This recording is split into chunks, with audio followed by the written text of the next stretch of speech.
So, skimming through my YouTube videos, I noticed that a little over a decade ago, or just around that time frame, I kind of started talking about, basically why I'm a fan of what is known by TV tropes as the Lustful Melt Gag. And I gave my thoughts on that. As a matter of fact, I took the 3 parts that I originally did, talking about what it is, and compiled them together into one video. But obviously, still looking back on it, it makes me want to, talk about it, once again. Kind of get my thoughts, and everything, and kind of explain to those that might be new to YouTube and to my channel, and even those that might be new to my other outlets where you can find my content. It got me thinking about, talking about it again, and mainly, talking about why I'm a fan of it. First of all, the reason I'm a fan is it goes back to the early to mid 80s. You see, I was being homeschooled at this time, around this time frame. It was about 85, 86. And long story short, my mom would homeschool me for a couple of hours. The way it went was like this. I'd get up in the morning, get cleaned up and all that. I would sit down in front of the television around 8:30 a.m. Pacific time. I would tune in to KTVU Channel 2, and I would watch what was known as Romper Room, which is a series that's been around nationally and regionally and internationally since about 1953.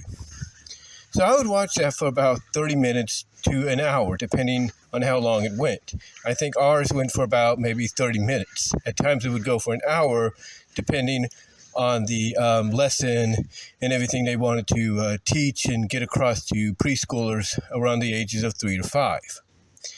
Anyway, I would watch that, and then after watching Romper Room, and having breakfast as well, I would be sent to my room, and my mom would meet me there, and she would homeschool me for at least a couple of hours. Now, we would take breaks, obviously, but after she homeschooled me, which was for about, I would say, 2 hours at most, or 2.5 hours, maybe 3 at most, but it was usually before noon time. After that was done,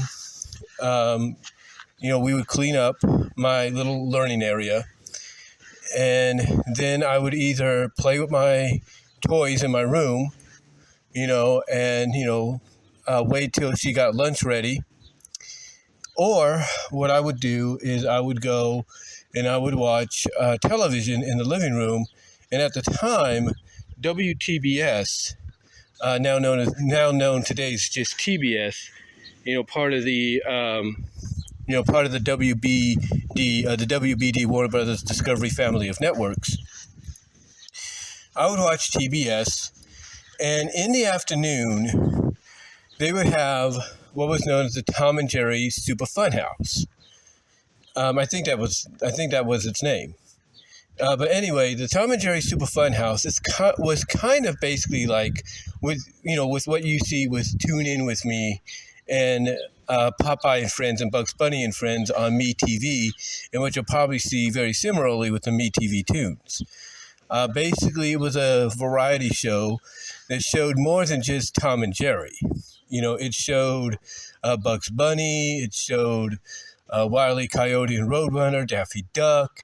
It showed Casper, the original Casper, and so on, Yogi Bear, you name it. And they also showed Popeye. The Max Fleischer ones and the King Feature ones later on.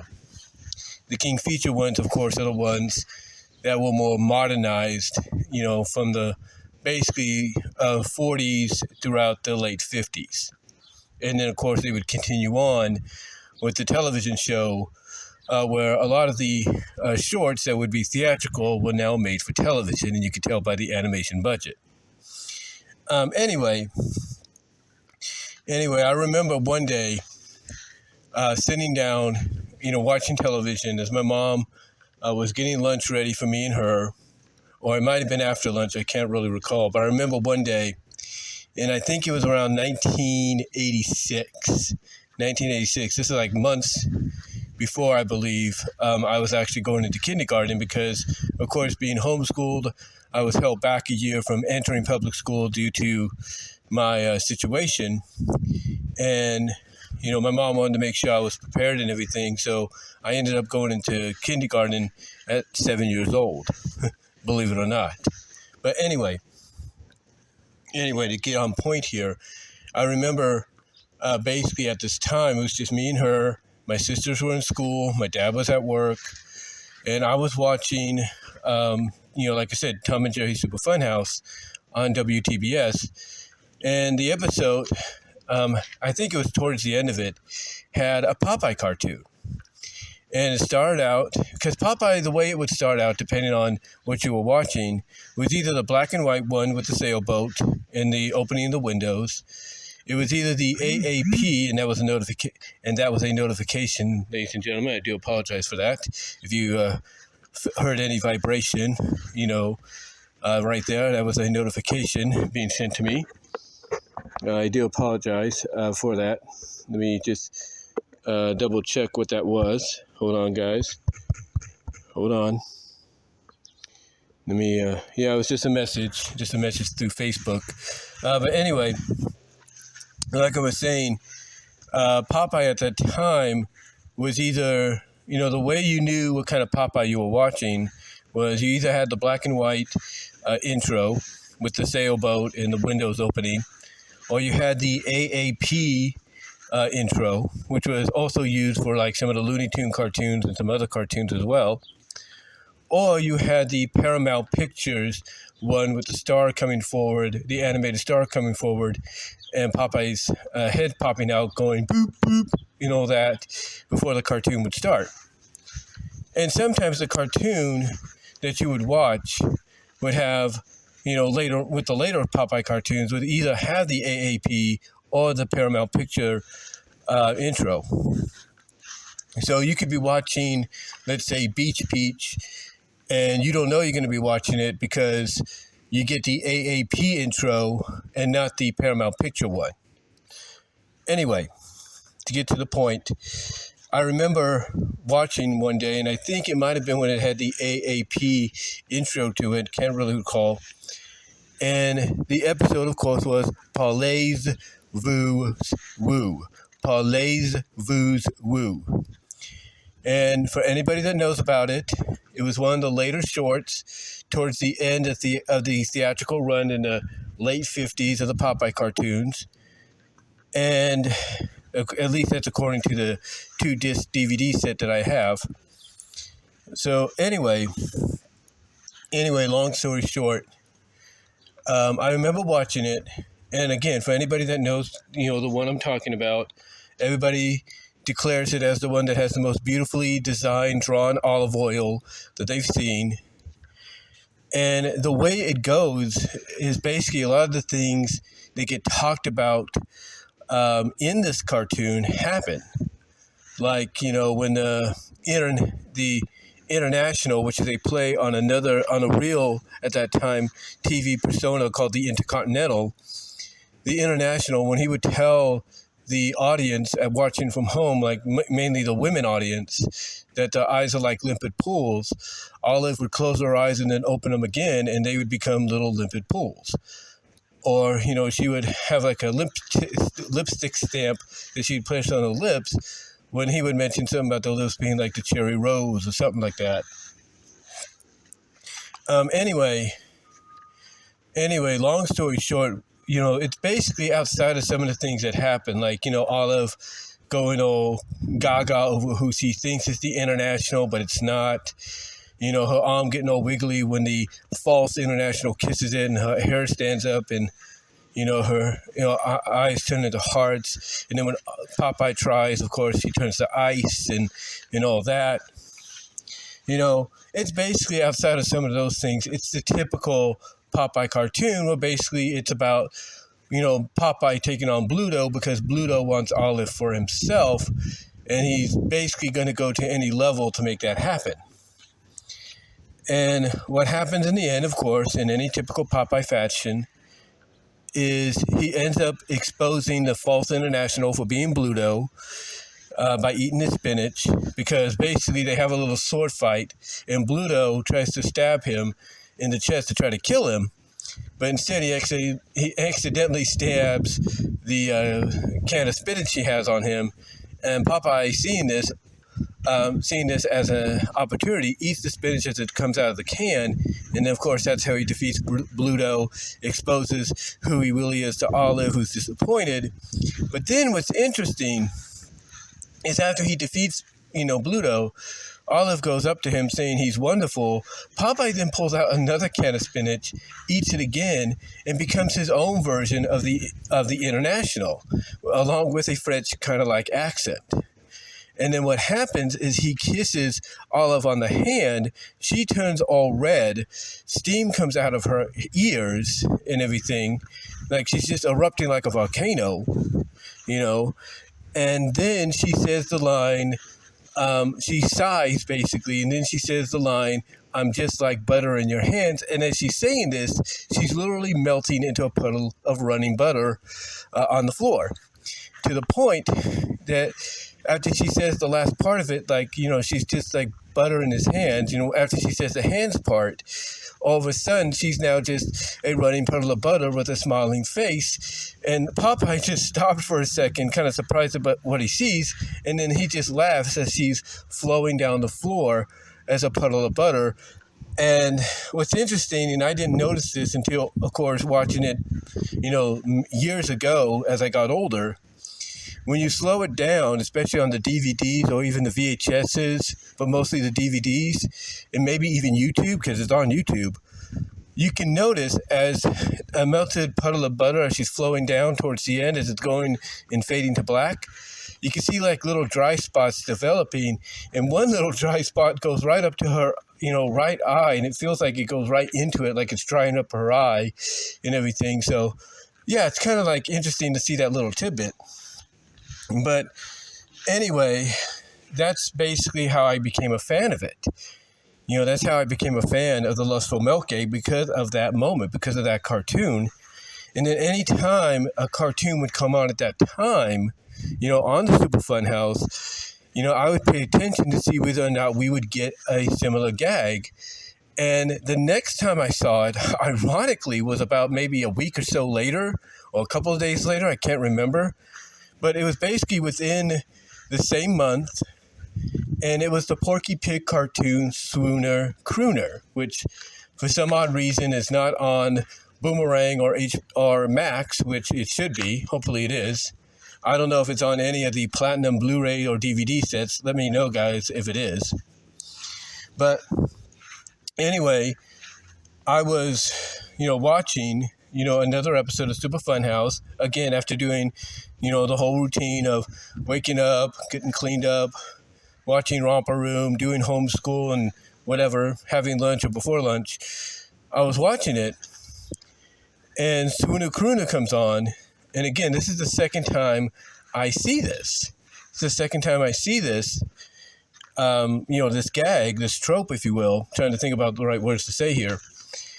And the way it happens is you basically have Porky Pig. He's running a farm, right? And I don't know. I guess it's kind of in relation to the war effort or something like that. I can't really remember. But anyway, he's running a farm. And what happens is all the hens, they're doing their job, right? Laying eggs and all that, doing their job, being productive.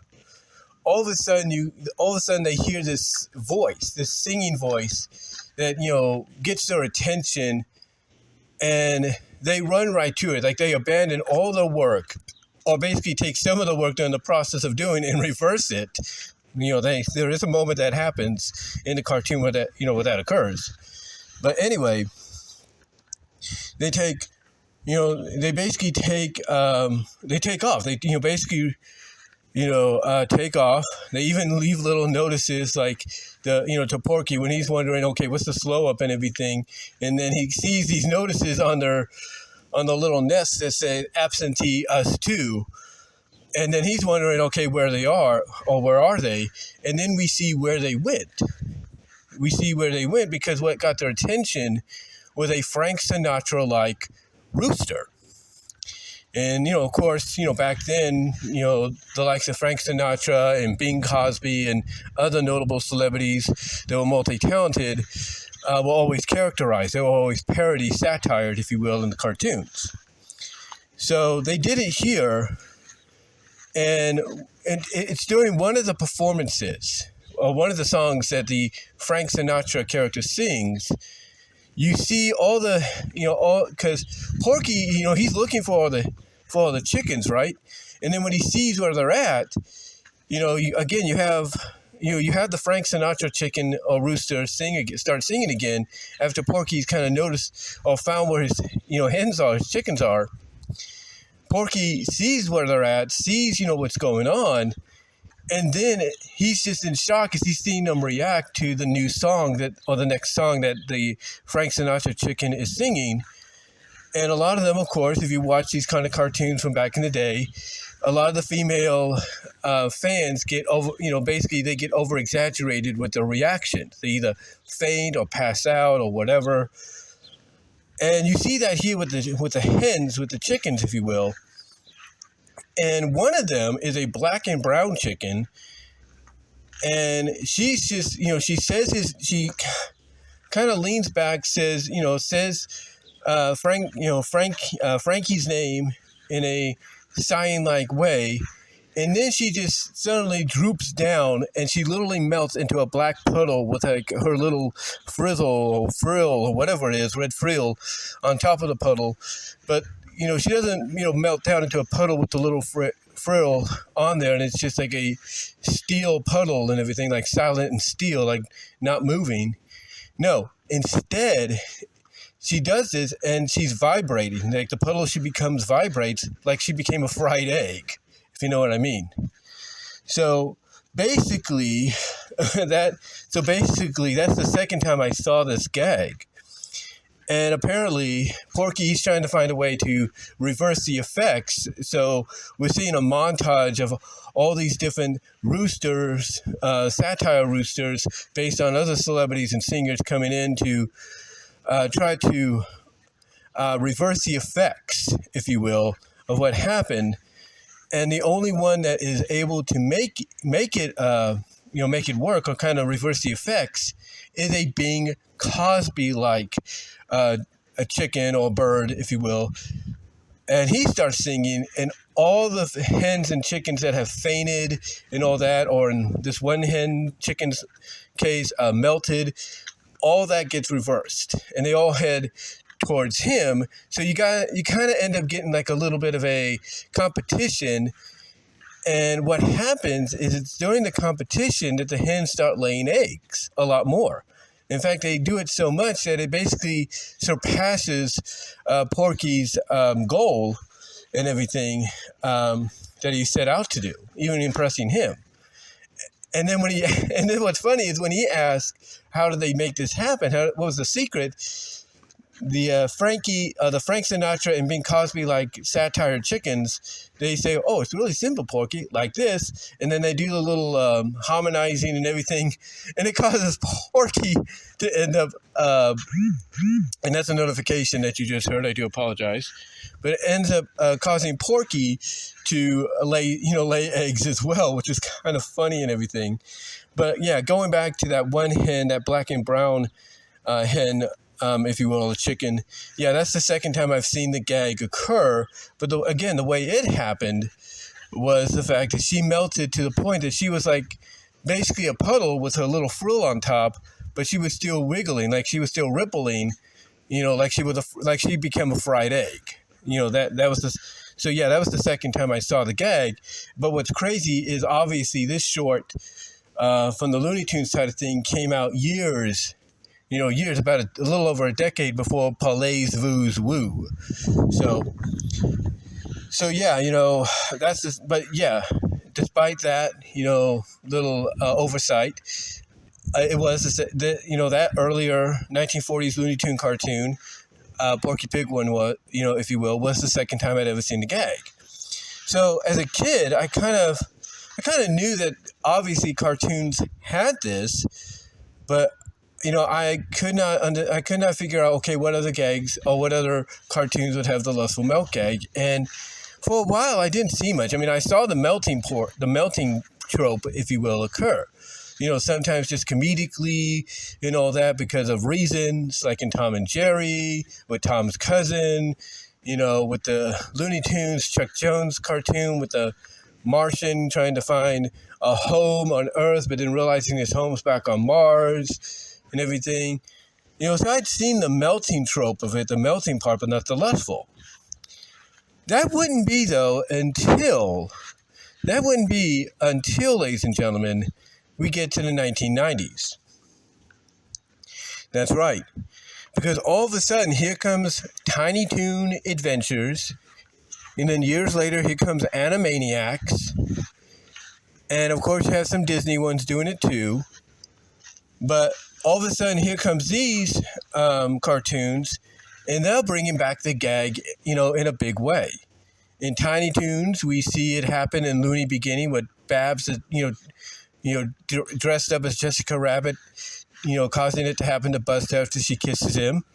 We see it happen to Babs, kind of in a affectionate, admirable kind of way when she sees the royal couple in Europe in 30 minutes. And what's funny about that is after she does her melting in that episode, you have Plucky, Hampton, and Buster run after the royal couple, and basically as they do it, they run right through Babs while she's still a melted puddle on the floor, to the point that when they step in her, just like any puddle after a rainstorm, she splashes, like little bits of her splash a little bit around the palace, and then it's after they run through her that she reforms and goes and follows. Then of course we see it with Plucky in the Acme Bowl, and in Pluck Tracy. We saw it with Babs again, and It's a Wonderful Tiny Toon Christmas. So the gag was making a big comeback. And then Animaniacs comes around, the original Animaniacs, and we see it in Space Probe with Dot, after her, inner fantasies are shown on screen. And then she, because she has this like mind-reading helmet on her thanks to the aliens. They're reading her mind, her thoughts. Then one image comes up of her, and I would assume, which is a Mel Gibson-like parody. And then she's waving her, she has one hand on her cheek, and then she's using the other one to wave herself cool. And what she does is she ends up melting into goo, if you will, with her ears and little flower clip remaining on the puddle she becomes. And then of course you have it most notably with Minerva Mink, in Meet Minerva and Moon Over Minerva, which by the way, production wise, we're seen in reverse, Moon Over Minerva and Meet Minerva, how they were aired. Because originally it was supposed to be Meet Minerva and then Moon Over Minerva, but production-wise it was totally different. And we kind of got an idea of how she would be in her introduction in the Warner's Animaniacs short Hercule Yakko, which was a play on Sherlock Jones, with Yakko in that role. So we kind of got an idea of how she would react, comedically. And in both cartoons, she ends up melting, literally. Like in Moon Over Minerva, you have the Wilfred Wolf, who's kind of like a nerd, sweethearted nerd and everything, who's actually a werewolf. He becomes a Fabio-like werewolf during a full moon. And he literally melts at her flirting with him or teasing him. But then when she sees the Fabio version of him for like the second time, she says the line, "Yahoo, my man," then just stands straight and then literally melts into a creamy, multicolored puddle at his feet. And I've noted, in my numerous times talking about this, I've noted that the big difference between the two is when Wilford did it, the way he melted, you would think, okay, he's just going to be a multicolored puddle of goop, right? But no, his head's still on the puddle, and everything. His head's like the only thing, like, still, I guess you could say, visible on the puddle. And then he said, and he's able to talk because the one thing he says at the end of his first interaction with her is he can feel his legs. But Minerva, when she does it in front of his Fabio-like alter ego, as I've mentioned before and other people have noted, he literally has to pick her up after she's completely melted and then wring her out like she's a wet towel. Wring her and dry her out like she's a wet towel just to restore her. Because as I've joked about before, she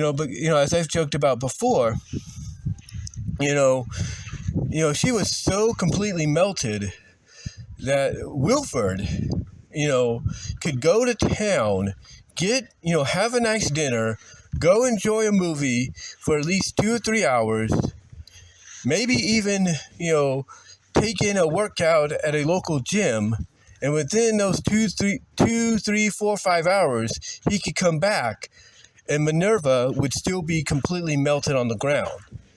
And someone that posed as Minerva, or at least pretended to pose as Minerva, on social media one time, I think it was Facebook, because people like to do that. They like to kind of be, pretend as so-and-so because, they're a fan and they want to kind of give fellow fans that opportunity to, quote-unquote, interact with their favorite characters.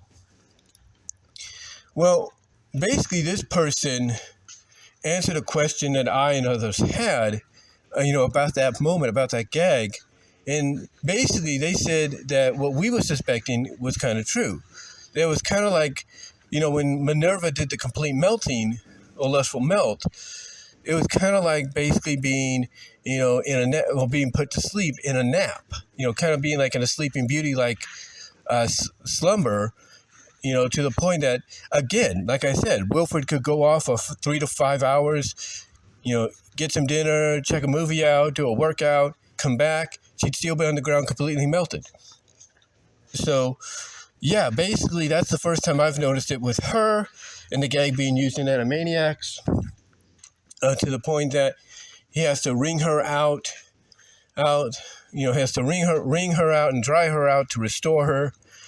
And then the second time is in Meet Minerva, when she sees her best friend's cousin for the first time, and of course goes completely Tex Avery, gaga, cuckoo, over this guy, to the point that she literally runs into his arms, then leans back, sighs, and then melts into a puddle, right through, and basically melts, through his, I'm trying to find the right words. She basically melts right through his arms. But the way she does it is she splits in half.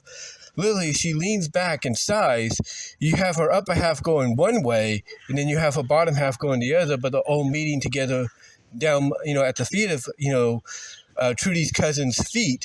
And she's just a complete melted puddle, with just her eye, her eyes being closed and everything. But the difference between that melting, that lustful melt, and the one in Moon over Minerva, the difference between the one here in Meet Minerva and Moon over Minerva is in the Meet one, she reforms into an obnoxious boat horn, if you know what I mean. So yeah, it was cartoons. It was cartoon shows like Animaniacs, like I mentioned with Minerva and Dot, and then Tiny Toons with Babs and characters like Babs and Buster and Plucky. In fact, Plucky even went through a similar situation that Minerva did in Moon over Minerva in the Acme Bowl in Tiny Toon Adventures, where he got fondled by this Perfecto Prep-like character because he was kind of being like a doubles agent for Acme Lou, and they didn't. But those at Perfecto didn't know it at the time. So this Magro, fondles him, and he literally melts in the hot tub, the jacuzzi they're in. And it takes the leader of Perfecto Prep to scoop him up with a cup and pour him out. And Plucky's reaction is like, who, what, where? Because just like Minerva and Moon over Minerva, had they decided to leave him there for the time being, they could, go off, plan their strategy, whatever, come back a few hours later, and Plucky, as a melted puddle, would still be floating in the tub,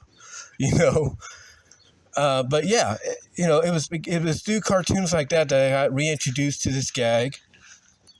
And then, of course, I find out later on there are other cartoons that came on, in the 90s and 2000s that did the gag as well. Like Captain Flamingo in the 11-minute short Blindsided had the character Elizabeth do it when she reacted to one of Flamingo's best friends using his voice changer, and it was on super swap mode. It caused her to melt into a puddle that spread across the ground, and the only thing left over was her pigtails that were drooping down as well. We see it in Groove High in the animation, on the animated sections of that, with, I can't think of her name right now, being flirted with by her friend who's in the disguise of somebody else, and she literally melts into a puddle of water before reforming. So the gag was at that time and still is kind of out there.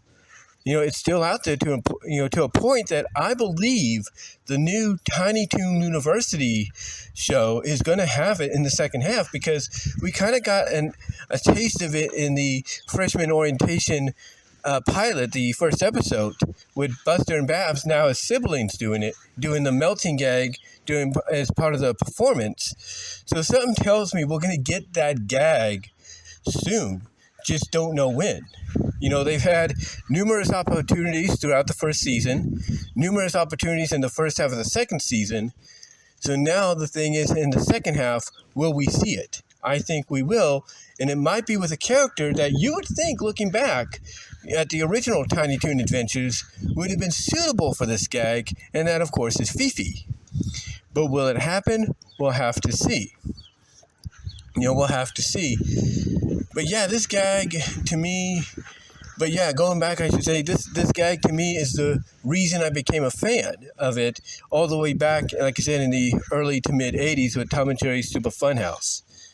And I know people listening to this and watching this might feel like it's kind of ridiculous to talk about this gag, and it might feel kind of weird, and I understand that, I really do. But me, honestly, it's just something that, for me, it's just something that I've always had a fondness of ever since then, because, I got a kick out of it. I was laughing as a kid at that moment, because I'm thinking, well, that's something I didn't expect. Because I'm always used to watching cartoons where things like that would not happen, and yet here you have it happening. In Parlays, Voos, Woos, the Popeye short, here you have it happening. And I'm thinking, I've never seen that before. Of course, I'm going to get a kick out of it and want to see more. And thankfully, like I said, within a week or so time frame, around that same month or time, I ended up seeing Sooner Crooner. And it gave me the gag as well. And for anybody that's wondering, well, why are people so fascinated with gags and TV tropes like that, if you will, the Lustful Melt or whatever? Because honestly, as I've mentioned before, it is basically a visual representation of what's talked about or written into, let's say, a live action show.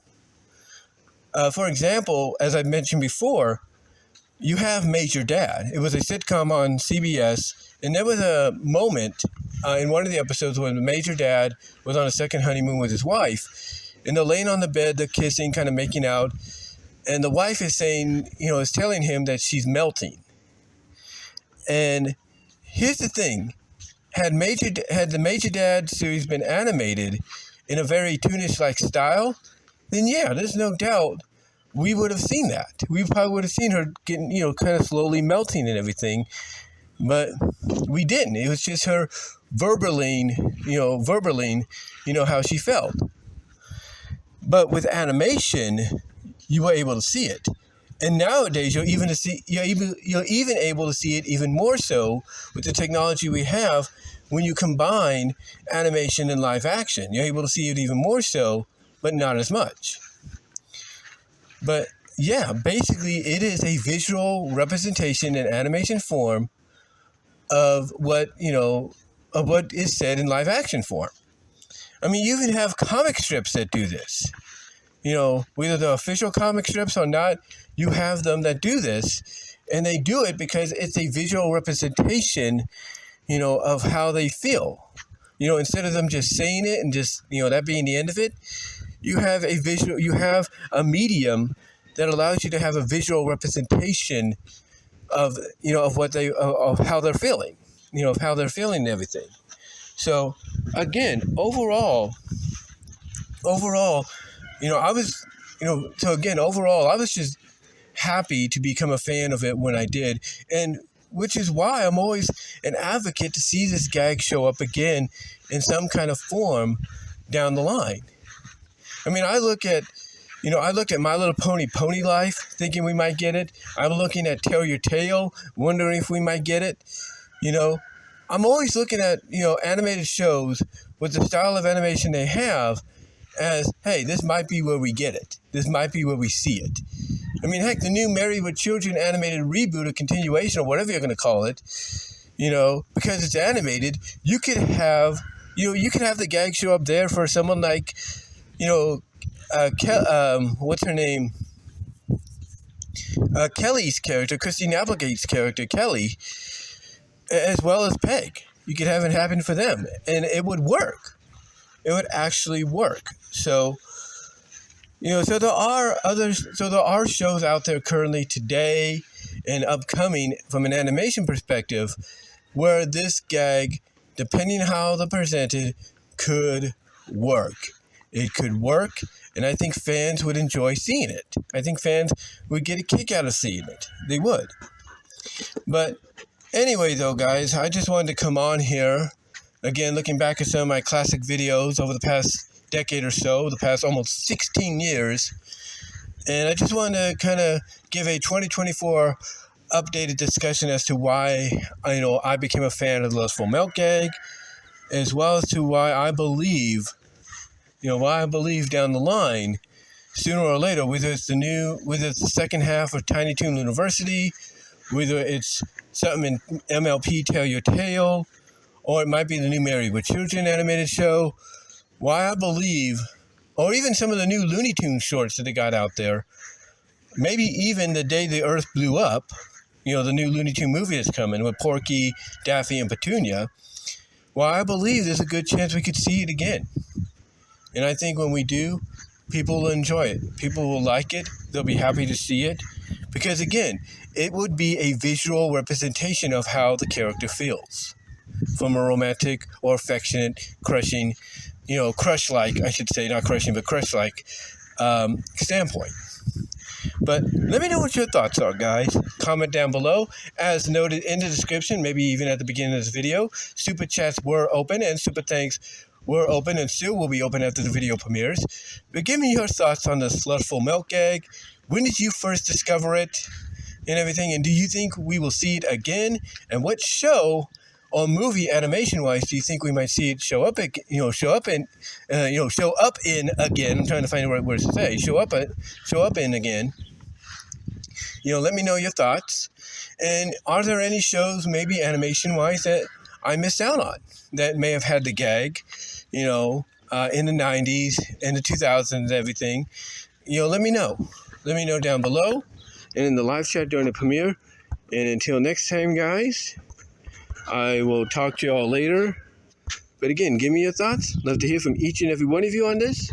And until then, that's all I can say. But yeah, let me know if there are any other shows that TV Tropes hasn't acknowledged that probably have the gag that I don't know of. Let me know down below and in live chat. And until then, I will talk to you all later. God bless. Take care.